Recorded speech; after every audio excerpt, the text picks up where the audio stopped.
கங்குவா படம் ரீசெண்டா ரிலீஸ் ஆகி மக்கள் மத்தியில மிகப்பெரிய ஒரு ட்ரோல் மெட்டீரியலாவே மாறிடுச்சு. பொதுவாகவே ஒரு படம் மிகப்பெரிய ஒரு ஹைப்போட வந்துச்சு அப்படின்னா மக்கள் மத்தியில அதுக்கான ஒரு எக்ஸ்பெக்டேஷன் அப்படிங்கிறது ஒரு படி மேல போகும். அந்த எக்ஸ்பெக்டேஷனே படத்தை டிசாஸ்டர் ஆக்கிடும் அப்படிங்கிறது இப்ப ரீசெண்ட் டைம்ல வரக்கூடிய பல படங்கள் ப்ரூவ் பண்ணிட்டு இருக்கு.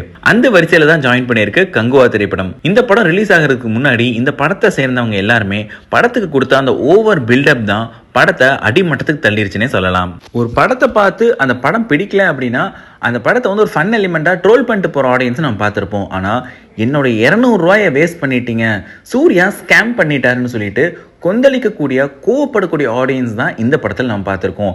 தூங்க கூட விட மாட்டேங்கிறாங்க, அந்த அளவுக்கு நாய்ஸ் ரொம்ப இதுவாக இருக்குது, தூங்க கூட முடியல, தலைவலிக்குதுன்னு சொல்லிட்டு குழம்பிட்டு போகக்கூடிய ஆடியன்ஸ்லாம் நம்ம பார்த்துருப்போம். அப்படி இருக்கும்போது இந்த படத்தை பற்றி சூர்யாவுடைய மனைவியான ஜோதிகா ஒரு அறிக்கை வெளியிட்டிருக்காங்க. அந்த அறிக்கையில் முதல் வரியில் அவங்க என்ன சொல்கிறாங்கன்னா, நான் இதை சூர்யாவுடைய மனைவியான ஜோதிகாவா பேசலை அப்படிங்கிறத அவங்க ஹைலைட் பண்ணிடுறாங்க. தான் சூர்யாவுடைய ஒய்ஃப் அதை சொல்ல அப்படிங்கிறத சொல்லிட்டு நான் இது ஒரு சினிமா லவ்வராக மட்டுமே தான் இதை நான் பதிவு பண்ணுறேன் அப்படிங்கிறதே சொல்கிறாங்க. உங்களை நினச்சி நான் பெருமைப்படுறேன் சூர்யா. சினிமாவை நீங்கள் எந்த அளவுக்கு முன்னோக்கி கொண்டு போக பாடுபடுறீங்க அப்படிங்கிற நினைக்கும் போது எனக்கு பெருமையாக இருக்குது அப்படிங்கிறத சொல்கிறாங்க. படத்தில் ஃபர்ஸ்ட் ½ அன் ஹவர் அப்படிங்கிறது ஒர்க் அவுட் ஆகலை அண்ட் ஆடியோவும் பார்த்தீங்கன்னா ரொம்ப ஜாரிங்காக இருக்குன்னு சொல்லிட்டு மக்கள் சொன்ன அந்த ரிவ்யூவிலிருந்து இவங்க ஏற்றுக்கக்கூடிய பாயிண்ட்டையும் எடுத்து ஹைலைட் பண்ணிட்டாங்க. அண்ட் இந்த மாதிரியான விஷயங்கள் எல்லாமே இந்தியன் படங்கள் எதை எடுத்தாலுமே இருக்கும், ஃபால்ட் இல்லாத மூவியே கிடையாது. அண்ட் அது மட்டும் இல்லாமல் இந்த மாதிரியான படங்கள் எடுத்தால் மட்டும்தான் அது உலக சினிமா தரத்துக்கு உயர்த்தறதுக்கான ஒரு எக்ஸ்பெரிமெண்டல் ஃபிலிமாக இருக்கும். அண்ட் இந்த படத்தில் இருக்கக்கூடிய 3 மணி நேரத்தில் அரை மணி நேரம் மட்டும்தான் இப்படி இருக்குது. அதுக்காக ஏன் மொத்த படத்தையுமே வன்மத்தோட ரிவ்யூ பண்ணுறீங்க? குறிப்பாக சொல்லணும்னா இந்த படத்துடைய மேக்கிங், எஸ்பெஷலி இந்த கேமரா ஒர்க்லாம் ரொம்ப அழகாக இருந்திருக்கு. அண்ட் இதுக்காக இந்த படத்துடைய சினிமாட்டோகிராஃபர் வெற்றி அவர்களுக்கு ஒரு ஹேட்ஸ் ஆஃப் அப்படின்னு சொல்லி அவங்க மென்ஷனும் பண்ணியிருக்காங்க. சில குரூப் கிட்டேருந்து வரக்கூடிய நெகட்டிவ் ரிவ்யூஸ் அண்ட் அந்த மீடியாவில் வரக்கூடிய நெகட்டிவ் ரிவ்யூஸ்லாம் பார்த்து எனக்கு ரொம்ப சர்ப்ரைசிங்காக இருக்குது. ஏன்னா இதுக்கு முன்னாடி பிக் பட்ஜெட்டில் வந்த ரொம்ப பழைய ஸ்டோரிஸ்க்கெலாம் இவங்க இந்த அளவுக்கு வன்மத்தை கொட்டினது கிடையாது. எதுக்காக கங்குவாக்கு மட்டும் கொட்டுறாங்கன்னு எனக்கு தெரியல. விமென்னை பழிக்கிற மாதிரியான படங்கள்லாம் வந்திருக்கு, டபுள் மீனிங் டைலாக்ஸ் பேசக்கூடிய படங்கள்லாம் வந்திருக்கு. இதுக்கெல்லாம் வராத இவ்வளோ நெகட்டிவ் ரிவ்யூஸ் எதனால் கங்குவாக்கு வருதுன்னு எனக்கு தெரியல. கங்குவாவுடைய நெகட்டிவ் பற்றிலாம் பேசுகிற நீங்கள் ஏன் கங்குவாவுடைய பாசிட்டிவ் பற்றி பேச மாட்டேங்கிறீங்க? செகண்ட் ஹாஃப்ல அந்த அப்பாவுக்கும் பையனுக்கும் இருக்கக்கூடிய அழகான காதலை காமிச்சிருப்பாங்க. அண்ட் விமன் ஆன ஒரு ஃபைட் சீக்வன்ஸ் இருக்கு படத்துல, படத்துடைய மேக்கிங் இருக்கு. இவ்வளோ விஷயங்கள் இருக்கும்போது எதனால படத்தோட நெகட்டிவ் மட்டும் உங்க கண்ணுக்கு தெரியுது, பாசிட்டிவா ஹைலைட் பண்ண மாட்டேங்கிறீங்க அப்படின்னு கேட்டிருக்காங்க. படத்துக்கான நெகட்டிவ் ரிவ்யூஸ் அப்படிங்கிறது அந்த ஃபர்ஸ்ட் ஷோ முடியறதுக்கு முன்னாடியே வர ஆரம்பிச்சிருச்சு, அதாவது FTFSக்கு முன்னாடியே வர ஆரம்பிச்சிருச்சு.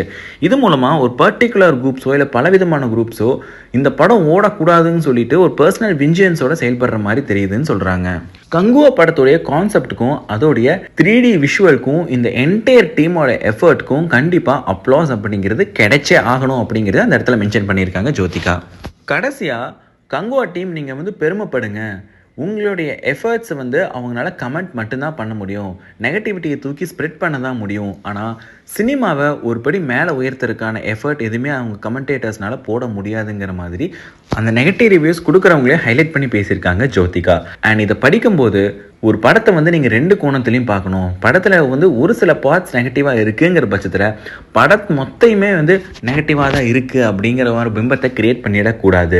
அண்ட் இந்த படத்தை பார்க்கக்கூடிய சில பேருக்கு படம் பிடிக்கும், சில பேருக்கு படம் பிடிக்காது. ஆனால் இந்த படத்தை பற்றி பேசுகிறவங்க எல்லாருமே படத்தோட நெகட்டிவ்ஸ் ஹைலைட் பண்ணுறீங்களே தவிர படத்தோட பாசிட்டிவ்ஸையும் எடுக்க மாட்டேங்கிறீங்க. 3D விஷுவல்ஸ்லாம் ரொம்ப நல்லா இருக்குது, படத்துடைய டீம் இவ்வளோ எஃபர்ட் போட்டிருக்காங்க, அதுக்கு இவங்க அப்ளாஸ் கிடைக்கணும், நீங்கள் அப்ளாஸ் கொடுக்காட்டியும் பரவாயில்ல, ஏன் இந்த அளவுக்கு வன்மத்தை கொட்டுறீங்கிற மாதிரியான பதிவு தான் ஜோதிகா அவர்கள் பதிவு பண்ணியிருக்காங்க. அண்ட் இந்த படத்தை மொத்தமாகவும் ஜோதிகா சப்போர்ட் பண்ணல, இந்த படத்தில் இருக்கக்கூடிய நெகட்டிவாகவும் ஹைலைட் பண்ணி காமிச்சிருக்காங்க. ஸோ இப்படி இருக்கக்கூடிய சிச்சுவேஷனில் இந்த படத்தை பார்த்த மக்கள் நீங்கள் என்ன நினைக்கிறீங்க? ஜோதிகாவுடைய இந்த ஒரு கேப்ஷன் என்ன சொல்ல வருதுன்னு நீங்கள் மீன் பண்ணுறீங்க? உண்மையாகவே இதை நீங்கள் அக்செப்ட் பண்ணிக்கிறீங்களா? கங்குவா படத்தில் நெகட்டிவிட்டிஸ் ஒரு பக்கம் இருந்தாலும் கங்குவாக்கு கைத்தட்டல் கொடுக்கக்கூடிய எலிமெண்ட்ஸும் படத்தில் இருக்குது, அதை ஏன் பார்க்க மாட்டேங்கிறீங்க அப்படிங்கிற ஜோதிகாவுடைய கேள்வி நியாயமாக படுதா? எஸ்பெஷலாக அவங்க கடைசியில் மென்ஷன் பண்ணியிருந்த பாயிண்ட், இந்த மாதிரி நெகட்டிவிட்டி ஸ்ப்ரெட் பண்ணக்கூடியவங்கெல்லாம் நெகட்டிவிட்டிஸ் மட்டும்தான் ஸ்ப்ரெட் பண்ண முடியும், அவங்களால சினிமாவை ஒரு படி மேலே உயர்த்தறதுக்கு எந்த ஒரு எஃபர்ட்டும் போட முடியாது அப்படிங்கிறதும் சொல்லியிருக்காங்க. ஸோ இந்த கருத்துக்கு நீங்கள் உடன்படுறீங்களா அப்படிங்கிறதையும் கமெண்ட் பாக்ஸில் பதிவு பண்ணுங்கள். மறக்காமல் சேனலை சப்ஸ்கிரைப் பண்ணுங்கள், பெல் பட்டனை கிளிக் பண்ணுங்கள்.